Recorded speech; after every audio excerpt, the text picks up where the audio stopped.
अब हमने वो राम सिलेक्ट करना है कि कौन से राम की पूजा करें जिससे हमें ये परम शांति प्राप्त हो। तो इससे सिद्ध हो गया कि जब तक जन्म मृत्यु है परम शांति नहीं, क्योंकि अपनी साधना को घटिया बताता है, कहता मेरी भी जन्म मृत्यु तुम्हारी भी जन्म मृत्यु, तो वो तो अनुत्तम है, उससे परम शांति नहीं हो सकती। फिर बताया है 15वें अध्याय के 1 से लेकर 4 में, जैसा कि अभी आपको कंसेप्ट क्लियर हो गया कि रजगुण ब्रह्मा, सतगुण विष्णु, तमगुण शिव जी भी है। यहां बताया है कि उल्टा लटका संसार रूपी वृक्ष है और इसके ऊपर को जड़, नीचे को तीनों गुण रूप भी शाखा है। गीता ज्ञानदाता कहता है कि मैं इसके विषय में यहां गीता में विचार काल में आपको कुछ नहीं बता पाऊंगा, क्योंकि इसका आदि और अंत यानी सृष्टि रचना से मैं परिचित नहीं हूं, क्योंकि पूर्ण परमात्मा सत्य पुरुष ने जो सृष्टि रची और ये काल भी उसी ने रचा है। तो गीता अध्याय नंबर 10 के श्लोक नंबर 2 में गीता ज्ञानदाता ये ब्रह्म काल कह रहा है कि मेरी उत्पत्ति को न ये देवता जानते, ना सिद्ध पुरुष जानते और ना ये ऋषि जानते, क्योंकि ये मेरे से जन्मे हैं। तो पुण्यात्माओं, पिता की उत्पत्ति को संतान नहीं बता सकती, लेकिन दादाजी बता देते हैं। तो उस दादा ने, उस बाबा ने, सतपुरुष कबीर भगवान ने ये सब सृष्टि रचना बताई, उसमें इस काल की उत्पत्ति भी बताई है, ब्रह्म की उत्पत्ति भी बताई। तो प्रसंग चल रहा है कि कहता है कि यहां विचार काल में 15वें अध्याय के 1 से लेकर 4 श्लोक में स्पष्ट कर दिया है। इसका निष्कर्ष निकालते हैं कि मैं इससे परिचित नहीं हूं, उसके लिए तत्वदर्शी संतों से जाकर पूछो, वही बताएंगे। तो फिर बताया, जब तत्वदर्शी संत आपको मिल जावें, जब तत्वदर्शी संत आपको मिल जाएं, उसके पश्चात परमेश्वर के उस परम पद की खोज करनी चाहिए, जहां जाने के बाद साधक फिर लौटकर संसार में कभी नहीं आते हैं, अर्थात वो पूर्ण मोक्ष प्राप्त करते हैं, परम शांति प्राप्त करते हैं। उसके लिए इसने ऑप्शन छोड़ दिया 4 अध्याय के 34वें श्लोक में कि उस तत्वदर्शी संत बताएंगे, और वो तत्वदर्शी संत परमात्मा ने भेज दिया, ये दास है इस पृथ्वी पर। पुण्यात्माओं, तत्वदर्शी संत की भूमिका करने स्वयं परमेश्वर आए थे। उस समय हम अशिक्षित थे, हम नहीं पहचान सके परमात्मा को। उसके बाद उन्होंने अपनी प्यारी आत्माओं को, जिनको वो मिले, उनको प्रेरणा की, कहा कि अब तुम इस भक्ति को जीवित रखो पिछली पीढ़ी तक।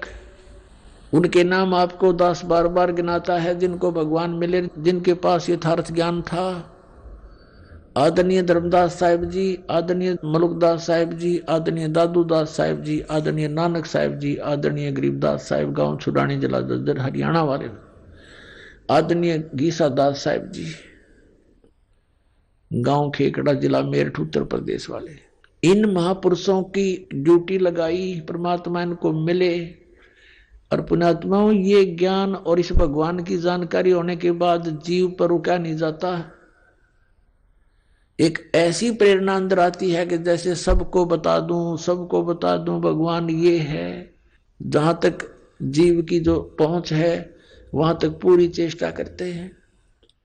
जैसे आदरणीय नानक साहिब जी की जीवनी से पता चलता है, जिस समय उनको बेई नदी के ऊपर परमात्मा स्वयं आकर मिले जिंदा बाबा के रूप में, और उनको वहां से अंतर ध्यान किया, शरीर को कहीं और रख दिया और उनको लेकर के सचखंड सतलोक चले गए।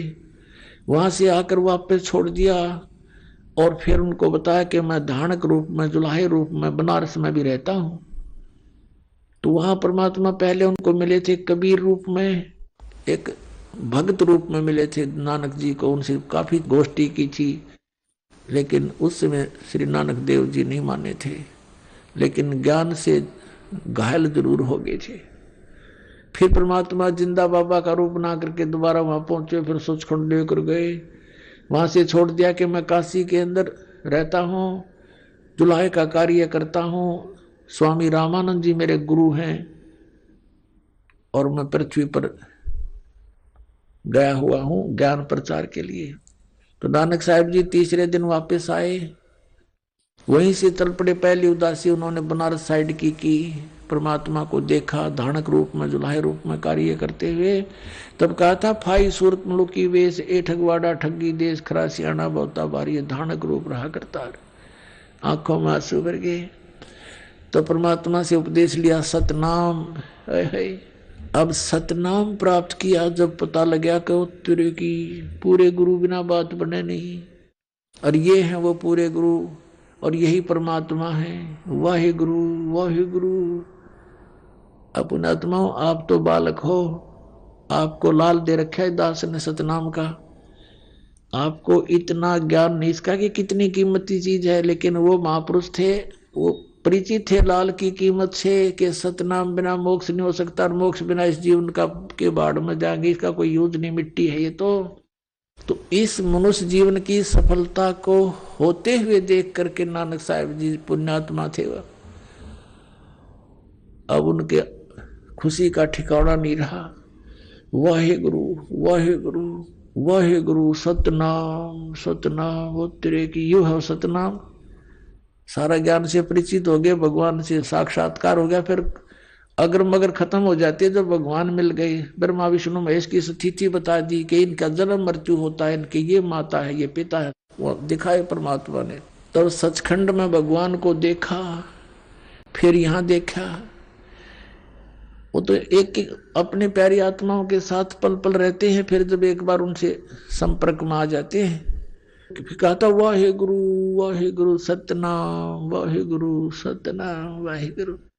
अब परमात्मा ने उनको कसम दिला दी थी, प्रतिज्ञा दिला दी थी इन महापुरुषों को जिनको वो मिले थे, ये सतनाम दिया था कि कसम है तुमको, आप जाप करो लेकिन किसी को आगे मत बताना। ये मंत्र 2 अक्षर का है, जिसमें एक ओम मंत्र है और दूसरा तत्व है जो सांकेतिक है। इनको कसम दिला दी थी, धर्मदास मेरी लाख दुआई, ये मूल ज्ञान की तो बाहर न जाइए। ये मूल ज्ञान के अंदर ये सतनाम और सारनाम दोनों आते हैं और पूरा ज्ञान आता है जातम। फिर आखिर में ये कहा है कि धर्मदास मोरी लाख दुहाई, ये सार शब्द की तो बाहर न जाइए। परमात्मा कहते हैं कि सोहम शब्द हम जग में लाए और सार शब्द हमने गुप्त छिपाए। सार शब्द का तीब तक किसी को भनक भी नहीं लगने दी भगवान ने, लेकिन सतनाम का उन महापुरुषों के द्वारा प्रकाश अवश्य करा दिया था। लेकिन उनको मना कर दिया था कि अभी किसी को प्रदान मत करना।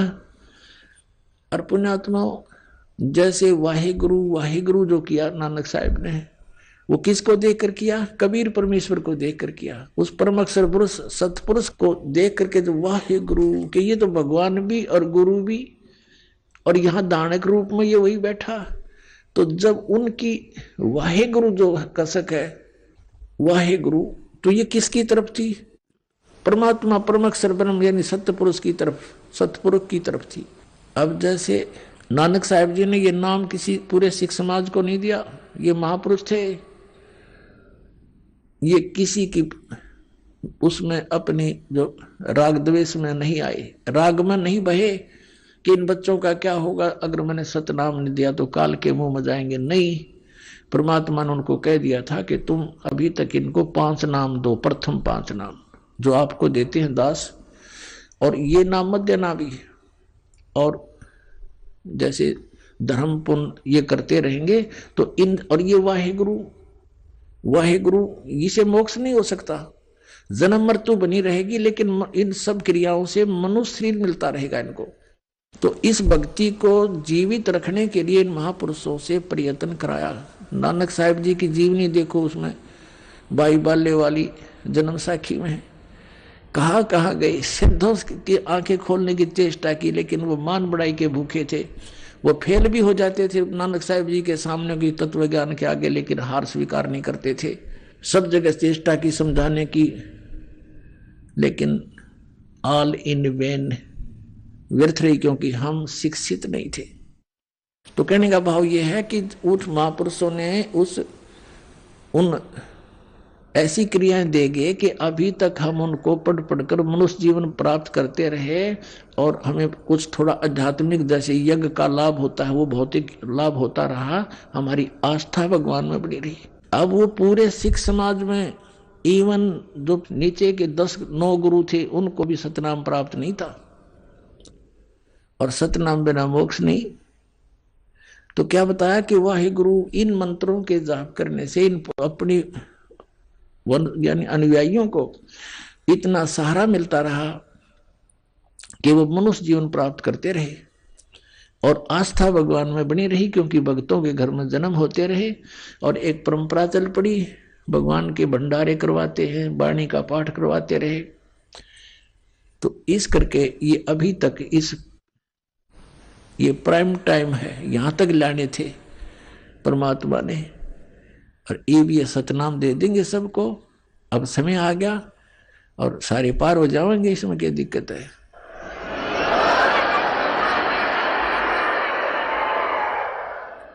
तो क्या बताया था उन्होंने, वाहे गुरु वाहे गुरु। अब एक उदाहरण, क्योंकि संतों के जो कोड वर्ड है पुण्यात्माओं, ये बालकों के समझ में नहीं आ सकते, इसलिए जैसे पवित्र गुरु ग्रंथ साहिब है, पवित्र गीता जी, पवित्र वेद, श्रीमद् भगवत गीता जी, इनमें पवित्र पुराण बाइबल, इनको समझने के लिए सतगुरु की आवश्यकता पड़ेगी। अब कोई इन्हीं तक सीमित रहे तो उससे बात बने नहीं, स्वयं निष्कर्ष जीव नहीं निकाल सकता। अपने सत्र पर जीव की सोच, जैसे अध्यापक की आवश्यकता होती है सिलेबस को समझाने के लिए, तो स्टूडेंट नहीं समझ सकते उसको, वो तरीके समझाने के उस टीचर को ही पता होता है। सिलेबस वही होता है, बच्चे भी पढ़ते रहते हैं लेकिन वो नहीं समझ सकते। ऐसे ही स्वयं किसी भी सदग्रंथ का अध्ययन करते रहने से और बिना गुरु के जीवन व्यर्थ हो जाता है। अब जैसे वाहे गुरु का नाम देगे वह, लेकिन सतनाम मना कर दिया, खबरदार। भाई बाले वाली जन्म साखी में एक अध्याय है समुद्र की साखी, तो उसमें नानक साहिब जी और बाला और मर्दाना दो उनके सेवक जो हरदम साथ रहते थे, उन्होंने प्रार्थना की, ए गुरुदेव हमें लंका दिखाओ। उनसे कहा कि आंखें बंद करो, आंखें बंद करके खोली तो समुद्र पर खड़े थे किनारे पर। श्री नानक देव जी ने कहा कि तुम मेरे पीछे पीछे वाहे गुरु करते हुए आ जाओ। आगे चल पड़े, जैसे पृथ्वी पर चलते ऐसे समुद्र पर चलने लगे। बाला और मर्दाना तो वाहे गुरु जप रहे हैं और नानक साहिब जी 2 अक्षर का वो नाम जाप कर रहे हैं, सतनाम। लेकिन उनको विधि नहीं बताई, बोल के सुना दिया। अब बोल के सुनाने से उनको क्या हुआ कि मर्दाना ने सोचा जब गुरुजी जो नाम जाप करे मैं भी वो क्यों ना करूं। वाहे गुरु छोड़कर वो सतनाम जाप करने लग गया 2 अक्षर का, और वो डूबने लग गया। तब नानक साहिब जी ने कहा कि मर्दाना तू वो जाप कर, वाहे गुरु जो मैंने व्याख्या है, मेरी नकल मत कर। गुरु की नकल नहीं करनी चाहिए, गुरु जी की करने की तरफ नहीं देखा है, वचन पर डटना शिष्य का कर्तव्य होता है। अब फिर उसने वाहे गुरु शुरू किया तो वो फिर जल पर थल की तरह चलने लगा। अब ये झटका क्यों दिया नानक साहिब जी ने? पुणात्मा हो, आप तो बालक हो, बालक बुद्धि है आपकी, बच्चे हो भी। ये इसलिए झटका दिया था कि यदि इस सतनाम का भेद खुल गया 2 अक्षर के का, काल के दूत काल भेजेगा, क्योंकि वो ठीक का समय अभी दूर है। ये है वो ठीक का समय। 1951 से ये ठीक का समय शुरू हुआ है, सोच लो, दास का जन्म हुआ जब से। और उसके बाद भारतवर्ष, आज शिक्षा हुई भारतवर्ष में, और एकदम शिक्षा की बाढ़ सी आ गई। और शिक्षा बिना हम सदग्रंथों को देख नहीं सकते, समझ नहीं सकते।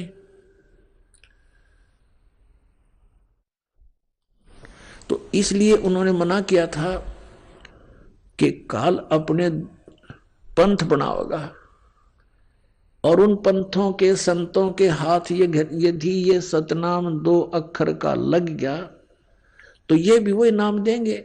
और वो अधिकारी है नहीं इस नाम के देने के। तो बोली आत्मा ये समझेंगे कि नानक साहब जी जो नाम जाप करके पार हुए, हमारे गुरु जी भी वही तो दे रहे हैं, हम भी ठीक हैं। लेकिन पुण्यात्माओं, उन महापुरुषों को सख्त हिदायत थी परमात्मा की कि तुम जाप करो, कल्याण करवाओ, तुम अधिकारी हो। लेकिन अधिकारी तो ये और भी हैं, लेकिन इनको ज्ञान नहीं इस तरह का।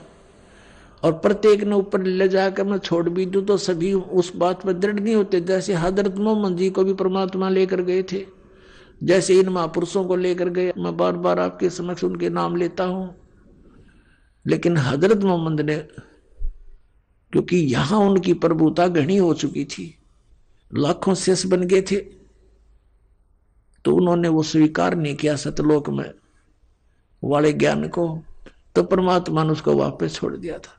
और कहते हैं हम मोहम्मद को वहां ले गयो सतलोक में, और इच्छा रूपी वहां नहीं रहो, उल्ट मोहम्मद महल पठाया, गुज बीरज एक कलमा लाया, रोजा बंग नमाज दे रे, बिस्मिल की नई बात कही रे।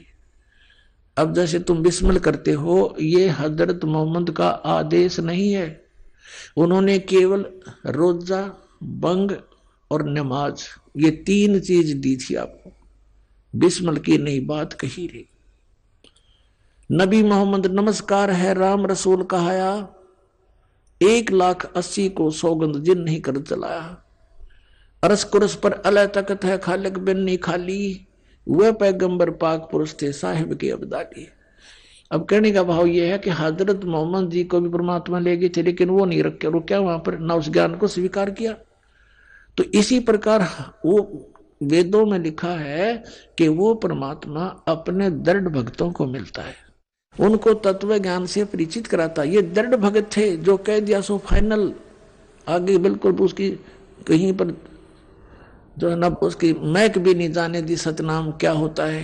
तो पुण्यात्माओं, अगर आज ये राधा स्वामी धन सतगुरु जय गुरुदेव, ये सच्चा सौदा सिरसा वाले और ठाकुर जी वाले यानी शिवदयाल जी के जो ब्रांच हैं, ये भी ये सतनाम का नाम देते, गुरु ग्रंथ साहिब दे खूब पढ़ा करते, क्योंकि इन्हीं सिख धर्म से निकले हुए ये संत हैं, तो ये भी नाम देना शुरू कर देते। तो आज हम कैसे पहचानते इस काल के और दयाल के पंथ को?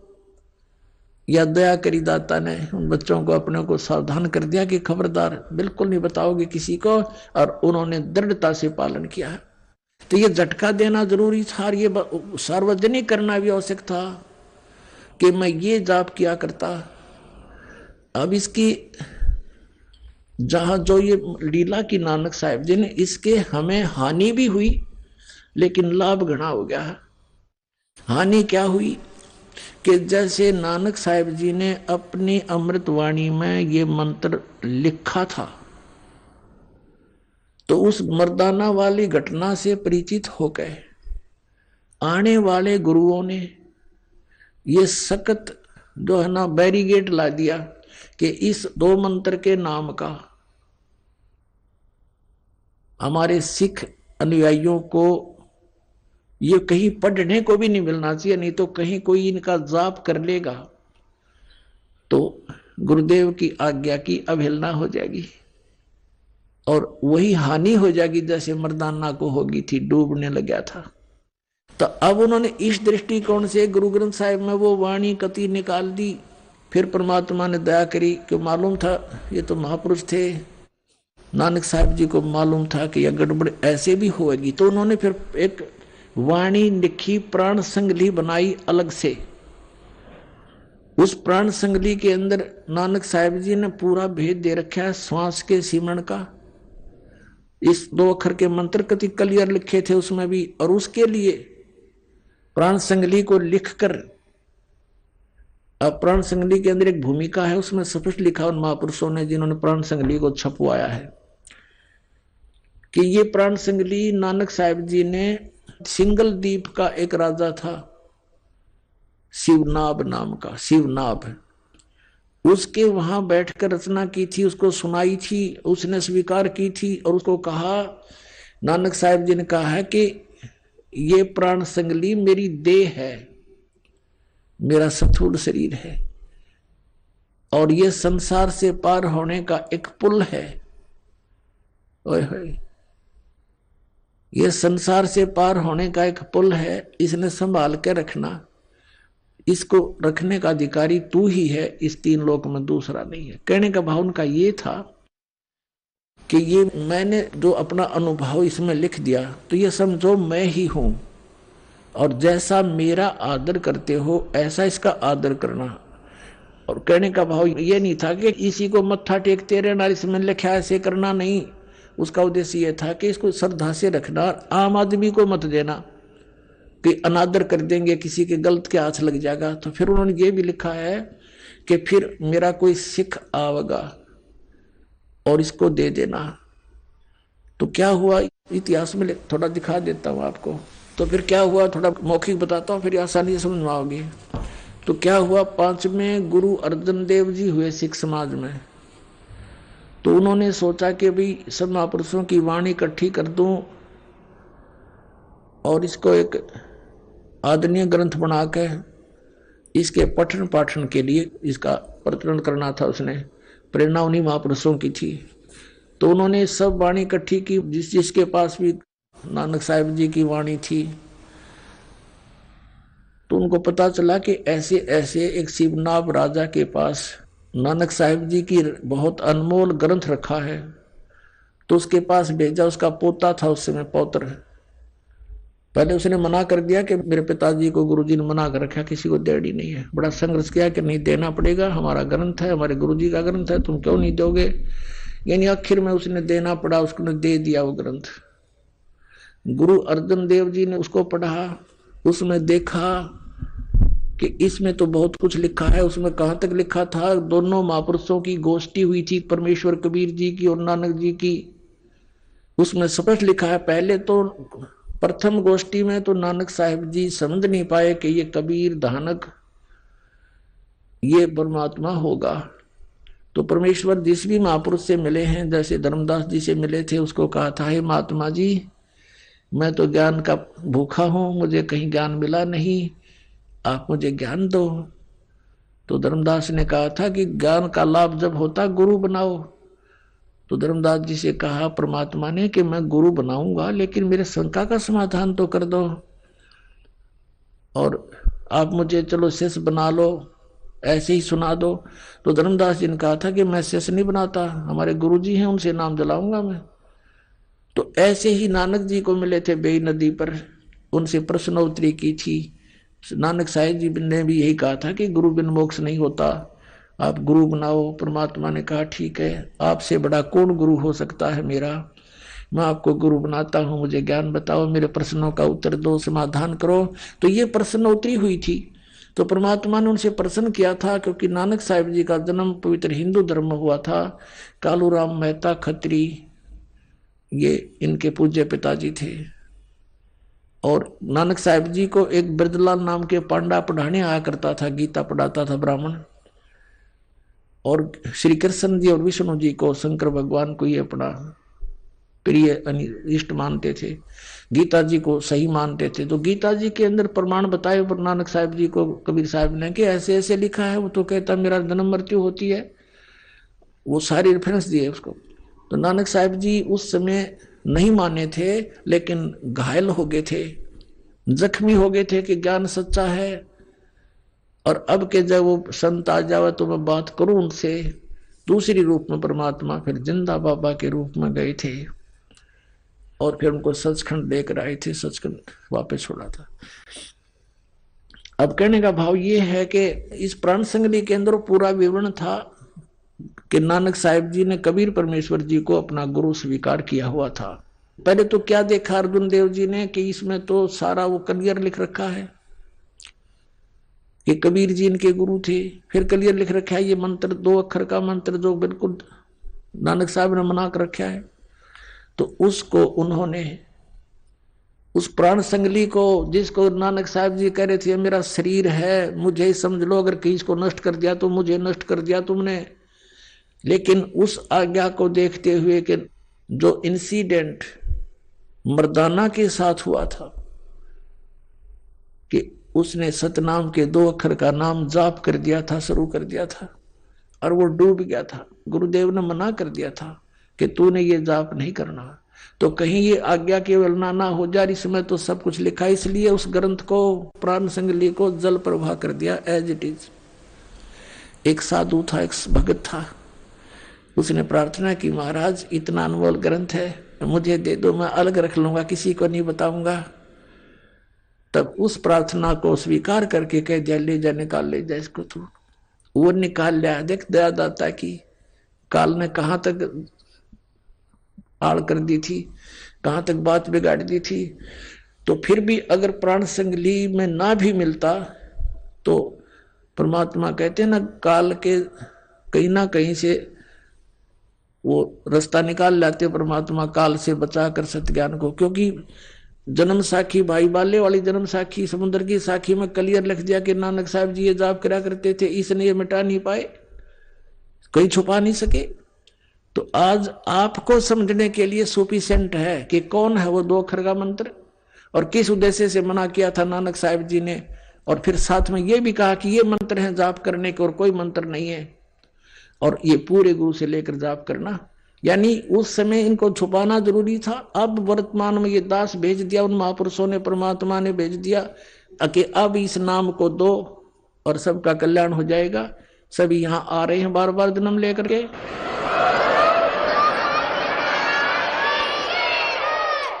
अब दिखाता हूं आपको इतिहास ये प्राण संगली के साथ कैसा हुआ। ये देखिएगा, श्री गुरु नानक साहिब की प्राण संगली सटीपन,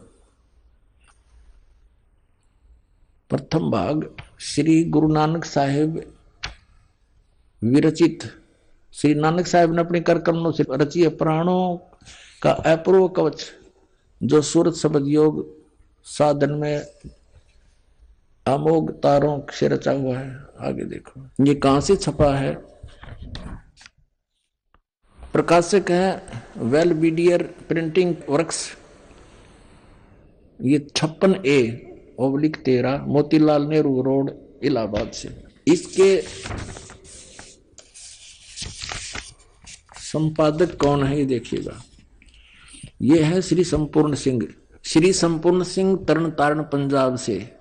इन्होंने इसकी भूमिका में क्या लिखा है देखिएगा। पहले आवश्यक सूचना पढ़ते हैं। गुरु नानक साहिब जी ने यह अपूर्व ग्रंथ प्राण संगली किस अवसर पर सिंगला द्वीप में वहां के परम भक्त राजा शिवनाभ जी को उपदेश करके बख्श दिया, और फिर उनकी 5वीं गद्दी के अधिष्ठाता गुरु अर्जन देव जी ने उसे कैसे सिंगला द्वीप से मंगवाया था और किस कारण से उसे गुरु ग्रंथ साहिब के संग्रह से अलग रखा, इसका वर्णन गुरु नानक साहिब के जीवन चरित्र में दूसरी यात्रा के आखिर के हिस्से में और टिप्पणकार के निवेदन में लिखा है। गुरु नानक साहिब ने यह अनमोल ग्रंथ नाम प्राण संगली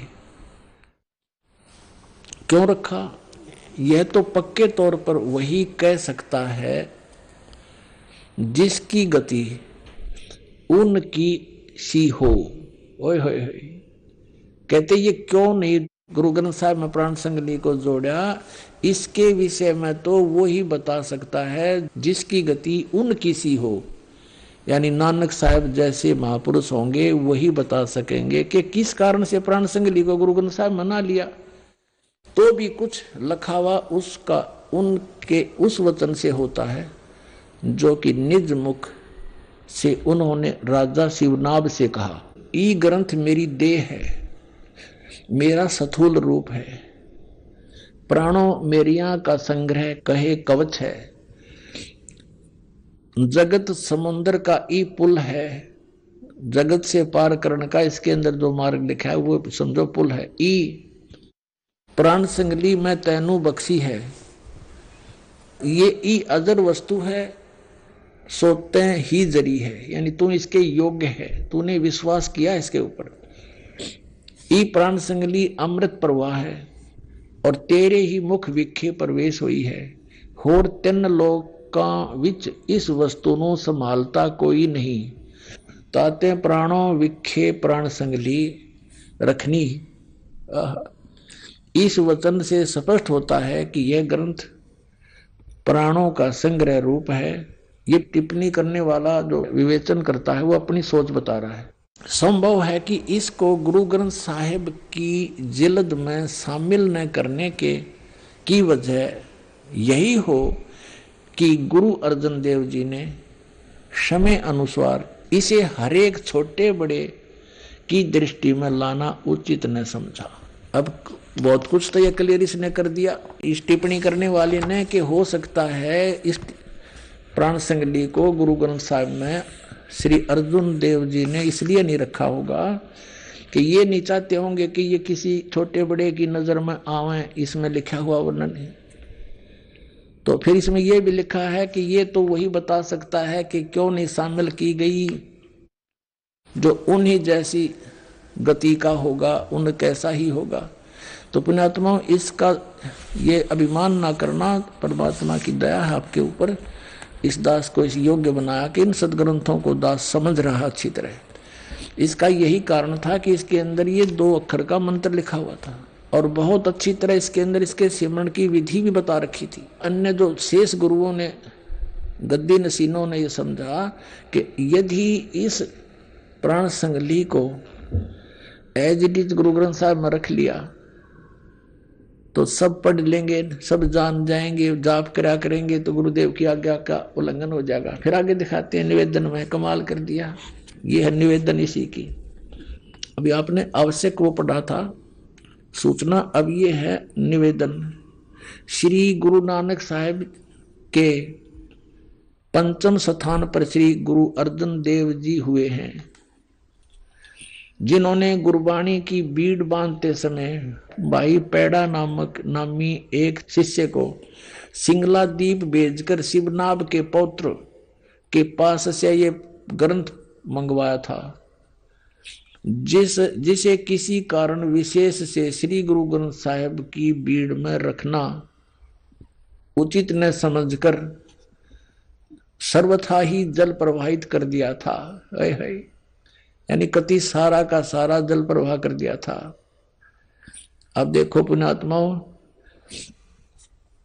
जो कि एक परम प्रेमी साधु की अत्यंत प्रार्थना से द्रवीभूत हुए गुरु साहिब के वचन अनुसार जल से निकलवाया और जैसे का तैसा उसे ही बख्शीश कर दिया गया था, जिसका प्रसंग गुरु प्रताप सूरज प्रकाश नामक प्रमाणिक इतिहास के 3 राशिगत 32वें अंशों में लिखा है। यानी ऊपर जो लिखा है उसका प्रमाण बताया कि इस इतिहास में लिखा है, ये गुरु प्रताप सूरज प्रकाश नामक कोई प्रमाणिक इतिहास उसमें लिखा, ये ऊपर का हिस्सा। अपना आत्मा इसमें क्या था, वो 2 अक्षर का भेद था इसमें, और एक इसमें फिर भी थोड़ा सा हिंट रह गया एक स्थान पर, ओनली पूरी इस प्राण संगली में एक स्थान पर, और वो इन समझ में ना आई जिन्होंने इसमें रख लिया, बाकी इसमें से निकाल दिए गए क्योंकि ये पूर्ण नहीं है प्राण संगली। इसमें टिप्पणी कारण लिखा है कि एक जगह तो इसके 80 अध्याय लिए हैं, दूसरी जगह इसके 113 अध्याय लिए गए हैं। फिर ये भी संकेत बताया गया कि इसमें 160 अध्याय थे और अब तक ये केवल 113 ही प्रकाश में है, तो बाकी कहाँ गए, तो वो नहीं लिए गए। इसमें क्या लिया गया वो थोड़ा बताता हूं, वो भी इनको समझ में आइयो के अक्षर है। अब ये तो आपने भाग 1 पढ़ाई, भाग 2 दिखाते हैं। ये 2 भागों में लिखी है संपूर्ण सिंह जी ने। ये भाग 2 है और इसमें ये वहीं से प्रकाशित है, ये द्वितीय भाग है इसका। इसके 103 पृष्ठ पे दिखाता हूं आपको। ये देखिए 103 पृष्ठ पे ये प्राण संगली, ये यहां से शुरू होता है। ये राग भैरव है, मेला पहला जहां हो समझो गुरु नानक देव जी के सीधे वचन है। इसमें क्या लिखा है 103 पृष्ठ पे दूसरा भाग, इसमें लिखा है कि साध साध संगत मिलिया मन माना और ना मैं ना, ये ओम है स्पष्ट, ये ना मैं ना है, यो है इसके साथ लगना था, ये गलती से इसके साथ लग गया, नहीं इसका हूं समझ लिया हूं, ये है ना मैं ना ओम सोहम जाना है। यहां इस ना का अर्थ है नाम, तेरा के ना है, जैसे हम सिंपल भाषा में बोलते हैं, और पंजाब क्षेत्र में भी यही बोलते हैं, लगभग मिलती जुलती भाषा।